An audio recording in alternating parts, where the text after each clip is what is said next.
Happening now, the latest on a mass shooting in our region. A look at the criminal investigation to the alleged acts pushes on. And community members are protesting a planned wind farm project along Lake Erie. Plus, how Falconer School has kept a long-time tradition to keep students involved in positive activities alive. Live and on demand, this is WNY News Now. Thank you for joining us for WNY News Now. I'm Bronson Madison, in for Justin Gould. Latest local news is coming up, but first, for all those at-home astronomers, you saw something interesting last night, and our chief forecaster, Dakota Hunter, has more details. How's it going, Dakota? Happy Monday, Bronson, and happy Monday to all of you, coming off a decent weekend. And yesterday, or last night, we had the full moon lunar eclipse. Mitch Bellinger, who's one of our storm chasers, captured this from his phone, which is very amazing. You can capture images like this on your phone. Now, this was as the moon was starting to enter totality, and this was my picture as the moon was coming out of totality. Unfortunately, I don't know what phone Mitch has, because I have an iPhone, and this is the best I could get with night mode. The slowest night mode it could go, this is the best I could get. You really need a telescope in order to really get good moon pictures. So this was as the moon was coming out of totality a little after midnight last night. So I hope you saw that. But now it's just the story of rain and thunderstorms here. We've had those storms moving on through this morning. This is the first round of storms, but notice back behind me, these pink boxes back here, that is a new severe thunderstorm watch further out to the east. There is a severe weather risk today, but it looks like the majority of the bigger severe weather problems is going to be further off to our east. 76 was the high yesterday, started the day at 54, 88 and 28 are the records. So the breakdown for the afternoon, we will hang on to those early showers and storms. They taper off through the afternoon, 57 to 64. Now we'll talk about the remainder of the severe weather threat plus a potential another risk for the weekend. We'll talk about it with that Ultimate Satellite Solutions 7-day forecast later on in the show, Bronson. All right, we'll see you then, Dakota. President Biden will travel to Buffalo on Tuesday to grieve with a community victimized by a racially motivated mass shooting. First Lady Jill Biden will join the president as they meet with the families who lost loved ones in the attack on a Buffalo supermarket. President Biden told reporters earlier Sunday that he had not yet spoken with victims' families by phone. The White House has been in communication with New York Governor Kathy Hochul, the U.S. Justice Department, and stated publicly that it is investigating the shooting as a federal hate crime.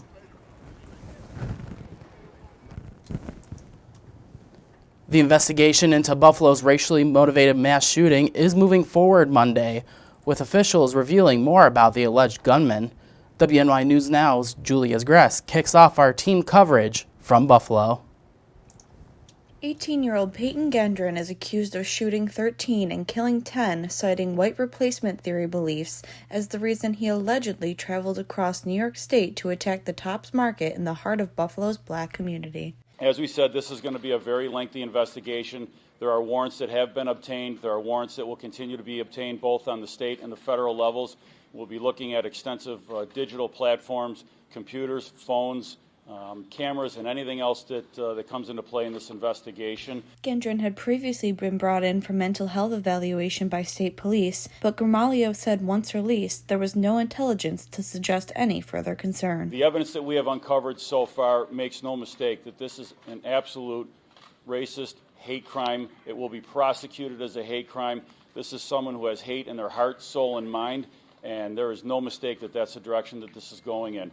This will be completely geared toward securing a conviction for this individual. Erie County Sheriff John Garcia says the inmate is under suicide watch and separated from all others incarcerated. I'm not going to mention this individual by name.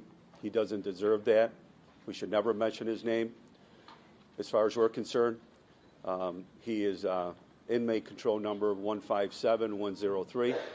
I could confer, I could state this, that he is in our custody. He will remain in our custody until further notice. In addition to local and state law enforcement, the FBI is also assisting. Though the police caught and apprehended Gendron quickly, Governor Kathy Hochul fears that misinformation could lead to other tragedies. We don't know whether there's other people who are now going to be inspired, which is exactly what this this cruel, depraved person intended. If you read the manifesto, he intended to make sure that other people would see what happened in real time here so they would consider other acts as well. That's what has to shut down right now. In Buffalo, Julia Gress, WNY News Now.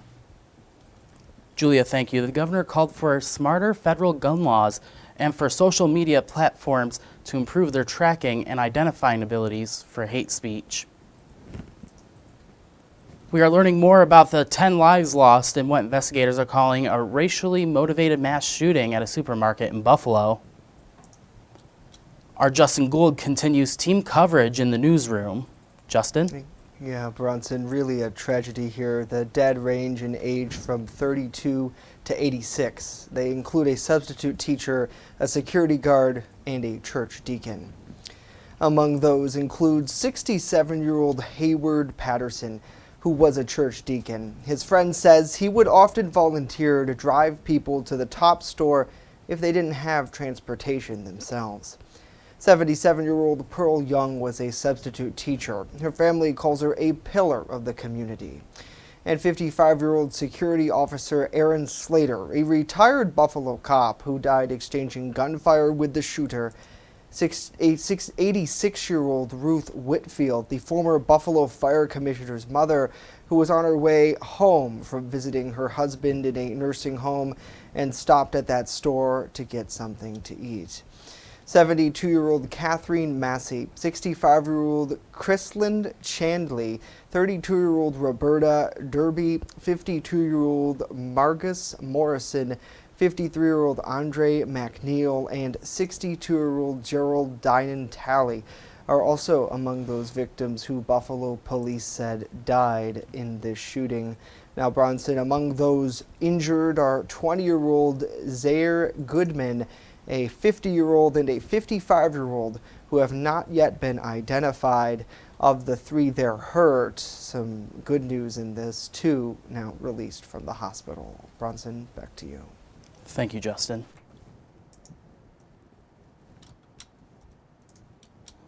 More than 24 hours after the deadly shooting, community members spent the day in mourning outside of Tops. Erie News Now's Elspeth Misner spoke to community members about how they are coping with the tragedy so close to home. Crowds filled Jefferson Street as people grappled with the reality of a shooting in their own community. I've used this Tops my entire life. I've used it my entire life. This is a place that's very near and dear to my heart. I knew the security guard, my grandmother knew the security guard for a very long time. And it's frustrating that we're seeing this happen. Garrison, along with other members of the Buffalo community, want to see change come from this. He believes it starts with education. Well, the number one thing I would like to see more than anything else is re-education.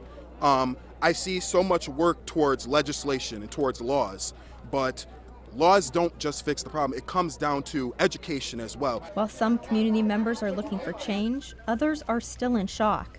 We're almost, it's sad to say we're experts in mourning. You know, this is, you could drive down Buffalo, New York, or any community and find a makeshift memorial like this. And even in the midst of mourning, the Buffalo community is still coming together to help one another. There's been numerous memorials that have been made all throughout the area surrounding Tops. Many people laying flowers, laying candles, even saying a few prayers or having some moments of silence. But we've also been seeing large groups and organizations come together to really provide help and support for those community members outside. The Red Cross is just one example of people passing out water and fresh food to people who might be needing it while they're out here for the afternoon and morning. One of the groups helping out is the Western New York Peacekeepers. When this mass shooting happened, we was already like boots on the ground, ready to respond to tragedies such as this. It's just the fact that we never thought it would hit so close to home where some of our family members will be shot down. There's also a number of organizations that have been on the ground working to help these community members out. Many organizations are providing water, food, even warm meals, and they're always looking for more donations from different local restaurants and local stores as well. In Buffalo, Elspeth Meisner, Erie News Now. As WNY News Now continues, the latest on a deadly tractor accident in Chautauqua County. And later, we hear from those protesting against wind turbines in Lake Erie. Stay with us as WNY News Now. We'll be right back.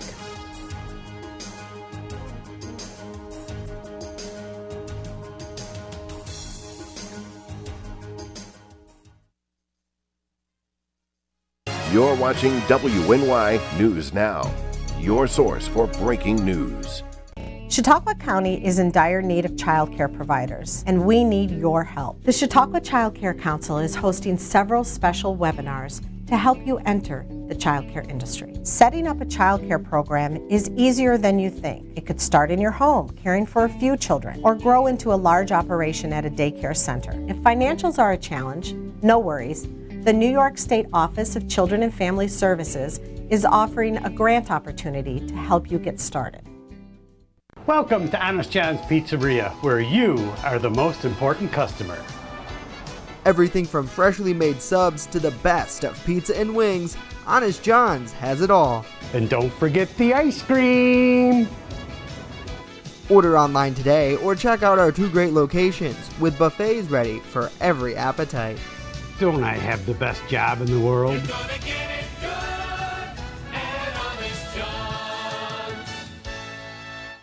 EagleZip.com is your local one-stop shop for all of your home and business computer needs. Located on Fluvanna Avenue Extension, just outside of Jamestown, EagleZip.com sells and services all brands of desktops and laptops, as well as servers and network equipment for your business. All new computer sales include transferring your data from your old computer, plus a 2-year warranty. Call EagleZip.com today. Stop by EagleZip.com today and let us make computers easy for you. With coverage that matters, this is WNY News Now. One man died following a motor vehicle accident in Chautauqua County on Sunday afternoon. Around 3:38 p.m., the Chautauqua County Sheriff's Office responded to Allegheny Road in the town of Hanover for a motor vehicle accident. When deputies arrived on scene, they found a 2021 Ford Ranger pickup truck that had rear-ended a New Holland farm tractor. The 76-year-old man operating the tractor was ejected and sustained serious injuries. He was then transported to Brooks Memorial Hospital, where he was later pronounced deceased. 75-year-old driving the pickup truck was heading southbound when he struck the tractor. The truck's driver sustained minor injuries and was released by medical personnel on scene.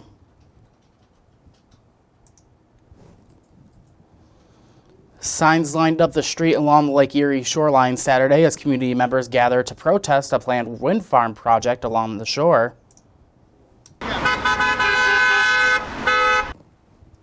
A few dozen concerned citizens gathered in Dunkhurst Memorial Park for the rally. The protesters were met with a warm response from locals passing by on West Lakeshore Drive. Citizens Against Wind Turbines in Lake Erie, the group responsible for the event, held another protest in the town of Hamburg just last week. This all comes as a nationwide debate over renewable energy grows more heated by the day. Many demonstrators, like Gina Crone, cited the potential environmental and economic impacts to Western New York and the lake, with some bringing up the recent failed state thruway wind turbine project. Our Lake Erie is a gem of the city of Dunkirk, of the county of Chautauqua, of the state of New York. And we don't have to be totally against wind turbines to support no turbines in Lake Erie. You only need to be pro-water. And that's what we're trying to tell people. If constructed, the proposed project would contribute to New York's goal of having 70% of energy in the state come from renewable sources by 2030.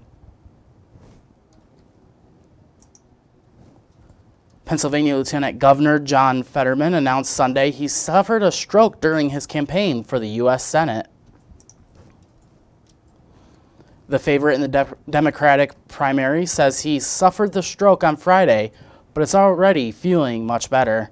Fetterman says doctors told him he didn't suffer any cognitive damage and that he should make a full recovery. He contested primary for the U.S. Senate in Pennsylvania is on Tuesday. Fetterman's Democratic opponents, Congressman Connor Lamb and State Representative Malcolm Canetta, both wished him a speedy recovery. The Pennsylvania state race to replace retiring Republican Senator Pat Toomey is drawing nationwide attention. Until most coverage has been focused on the Republican side with a battle between Dr. David McCormick and the surging Kathy Barnett.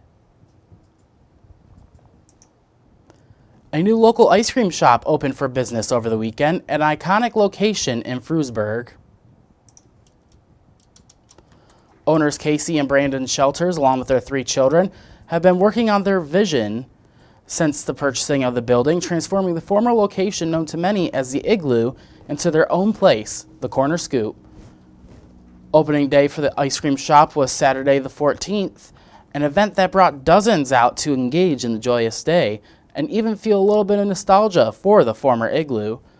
Some of these people include Senyata and Marcus Greenwald, who said that they enjoyed their first experience at the restaurant and even think the Corner Scoop could be as memorable as the creamery that was there before.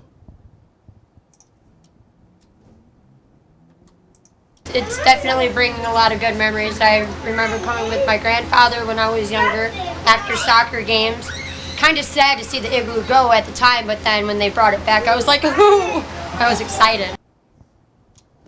The Greenwalds believe that the ice cream shop could cause the next generation, which also includes their son, to have the same memorable experiences at the Corner Scoop that they did at the Igloo.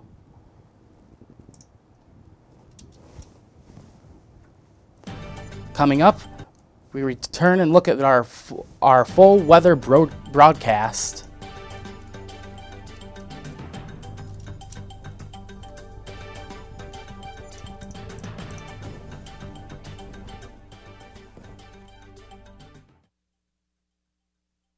You're watching WNY News Now, where coverage comes first. Slow down. Slow down and move over. Move over. When you see signs, Lights. Vests. Please, give us some room. Slow down. Slow down and move over. When you need help, It's our job To help you. to save you. despite the danger. This danger. This danger is real. Do your part. Please. Slow down. Slow down. And move over. Move over. I'm a survivor. I'm a survivor. I'm a survivor. Testicular cancer is the leading form of cancer in men aged 15 to 35. 1 in 250 men will be diagnosed with testicular cancer. But 98% will survive if detected early. As a survivor, I believe early detection is the key. Learn how to do a testicular self-exam and other important facts about testicular cancer at oneball4tc.com. You're watching WNY News Now, your source for breaking news. Fast, accurate, and everyday. First Defense Weather.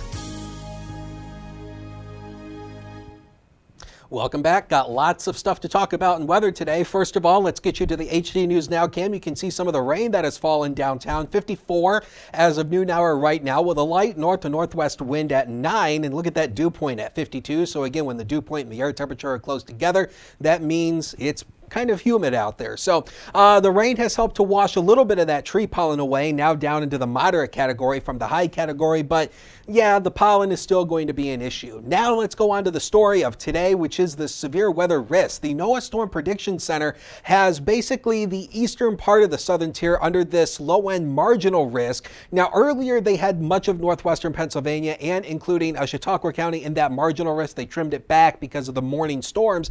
But notice the slight risk, and further out to the east, we have that orange shade out there. That is a enhanced risk, a level 3 out of 5, and you can see the core of where the severe weather problems are going to be further off to the east today. Now, as we take a look at the wind probabilities, this is something we don't show very often because it is kind of confusing, but this purple core right here is a 45% damaging wind probability. And then as we look at the tornado risk, there's a 2% risk in that slight risk area, and then there's a 5% risk, which is that blue area, that brown area where the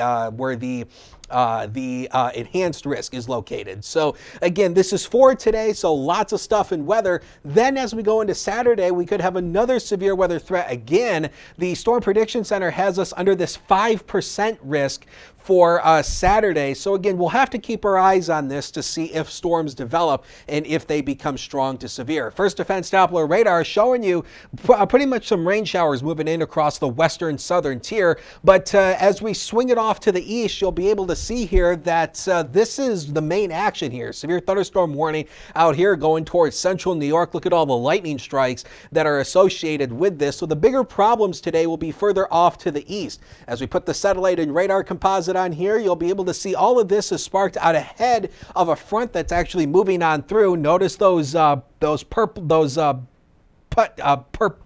pink boxes.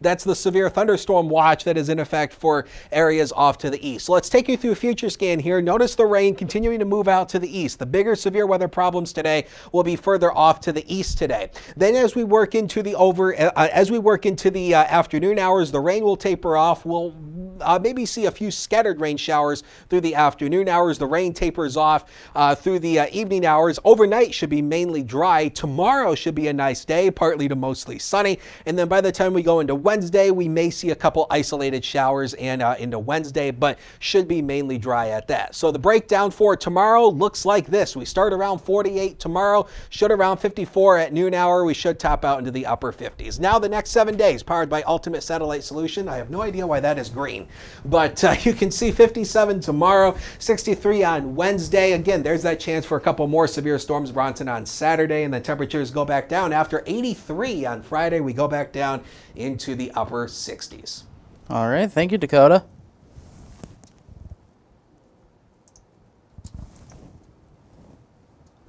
The nationwide baby formula shortage has sparked a surge of interest at milk banks around the U.S., with some mothers offering to donate breast milk and desperate parents calling to see if it's a solution to keep their babies fed.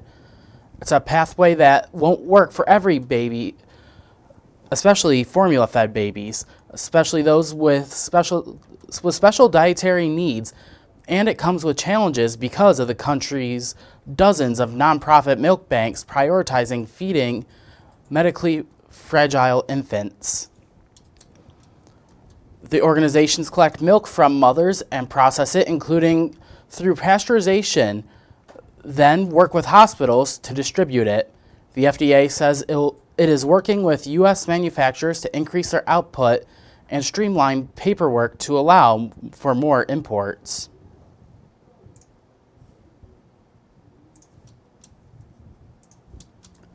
Since the leaked opinion from the Supreme Court, pro-choice advocates have been protesting and rallying around the country. If Roe is overturned, the outcome of this year's election can determine the future of abortions in PA. Depending on if a pro-choice or pro-life governor is elected, pro-life lawmakers have been sharing their reactions and say the General Assembly is well positioned to pass pro-life legislation if their party's candidate is elected governor. State Representative Kathy Raff says she understands barriers facing women who are confronted with an unexpected pregnancy, and that she and her pro-life colleagues must provide resources for mothers so they can raise their children. We need to put up more financial support and emotional support for women who find themselves in these predicaments. We want them to keep their child. Abortion is an issue many candidates have been campaigning on, and is one that will likely be on the minds of many voters. The primary is now a day away on May 17th. The Wall That Heals, the replica of Washington, D.C.'s Vietnam Veterans Memorial, is set to be showcased in Erie on Memorial Day weekend. But before that popular replica gets here, the original memorial is going through some changes. These changes only happened when one of the Vietnam veterans who are designated as missing is finally found. Our Washington, D.C. correspondent Rachel Knapp shows you what they do to honor their homecoming. One day each year, when the weather is just right, the Vietnam Veterans Memorial on Washington, D.C.'s National Mall goes through some small, yet significant changes. When we built the wall in 1982, there were thousands who were still missing. We didn't know what had happened to them. Their whereabouts were unknown. So what we decided to do was put their names on the wall with a cross next to their name. The cross meaning that their whereabouts were unknown when we built the wall in 1982. Of course, now 40 years have passed, and as those 40 years have passed, we continue to find Americans in the Vietnam War zone and bring their remains home. And this year, they're changing the status for one Vietnam vet. This is Lieutenant Commander Paul Charvet. The Vietnam Veterans Memorial Fund says Charvet was finishing his last week of deployment when his family was notified he was missing. The Department of Defense says he was piloting a plane that disappeared in an area of low cloud cover and fog a kilometer northeast of Han Mi Island. Radio Hanoi broadcasts reported the next day an American aircraft was shot down. 2 years ago, Vietnam turned over presumed human remains to the U.S. for testing, and through DNA analysis, they identified Charvet. His mother was 101 when she learned that her son had finally been found, and now is buried in Alaska where his family wanted him to be buried, and we take his cross and we change it to a diamond by superimposing a diamond over the top of that. Now when family and visitors stop by this wall, that diamond over his cross marks Charvet is finally home. In Washington, D.C., Rachel Knapp reporting. Next, Faulkner High School held a first of its kind after prom last weekend, giving community members a chance to experience the event like never before.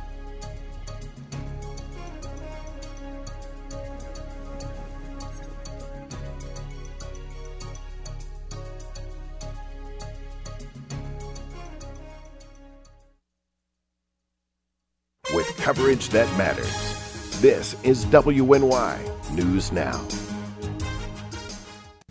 Celebrate the end of school and say hello to summer with a day of fun activities for children in the Jamestown area. Hosted by Collaborative Children's Solutions and the City of Jamestown. The first part of the day happens at the Northwest Arena as we ring in summer vacation with a party featuring snacks, music, and more. In addition, several groups will be on hand speaking with both kids and parents about the plethora of activities available to keep our youth occupied. Then later in the evening, finish out the home run day with a night of fun at the Tarp Skunk baseball game, along with a fireworks show at Russell Dietrich Jr. Park. As a PE teacher, I know the importance of keeping kids busy this summer, so stop on down on Friday, June 24th, as we celebrate the end of school and say hello to summer. You can learn more online at ccsolutions716.com and watch for updates on the Collaborative Children's Solutions Facebook page.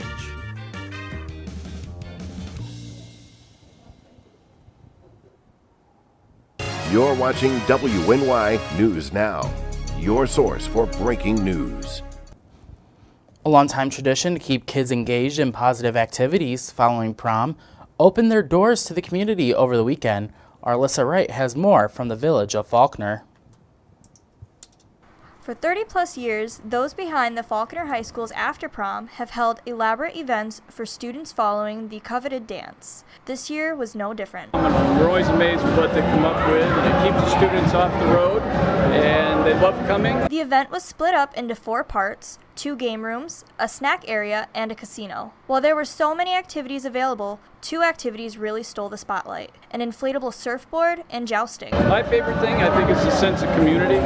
It seemed like everyone of all ages had fun. Probably just seeing people and seeing all the buildings and how they set it up and stuff. In the end, many were comforted by the fact that students would have somewhere safe to come and continue the fun after prom itself had ended. The open house wasn't only a way for community members to have some fun, it was also a way for the school to honor those who have been dedicated to helping and supporting the After Prom event throughout the years. Rosie DiGilarmo, Keith Kriskonko, and Michelle Black are 3 staff members that were recognized for all the hard work that they do to make an event like this possible. Alyssa Wright, WNY News Now.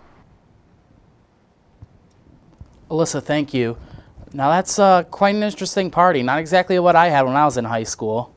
like I said last week, I didn't go to my prom. I didn't go to after prom. I just stayed home. So I can't comment on like what after prom was like because I didn't go to mine.